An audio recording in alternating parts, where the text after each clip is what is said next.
វីដេអូចុងក្រោយតាក់ទងជាមួយនឹងជំងឺឆ្កែឆ្កួតហើយខ្ញុំធ្វើមក3វីដេអូដែរហើយអញ្ចឹងបើសិនជាមានចម្ងល់អីចង់សួរបន្ថែមអាចតាក់ទងមកតាម Telegram របស់ខ្ញុំបានតាក់ទងមួយវីដេអូថ្ងៃនេះគឺចង់និយាយតាក់ទងមួយថាតើមានវ៉ាក់សាំងណាចាក់ការពារមុនប៉ះពាល់ជាមួយឆ្កែឆ្កួតអត់គឺមានតាម CDC គឺគេ recommend ឲ្យចាក់មុនគេហៅថា pre exposure prophylaxis គឺយើងអាចចាក់បាន2 ដូសគឺចាក់ថ្ងៃទី0និងថ្ងៃទី7ទៅទៅមួយវ៉ាក់សាំងដែលចាក់ក្រោយពីត្រូវបាន expose ទៅលើជាមួយឆ្កែឆ្កួតវិញឧទាហរណ៍ថា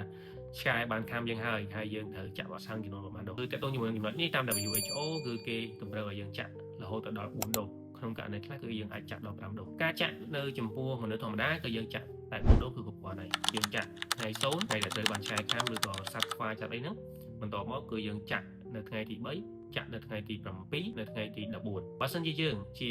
sujet បើជាមនុស្សម្នាក់ដែលមាន immunocompromise មានប្រព័ន្ធភាពស៊ាំចុះខ្សោយដូចជាមានជំងឺ HIV ឬក៏កំពុងតែទទួលការព្យាបាលដោយពពួក immunosuppressive therapy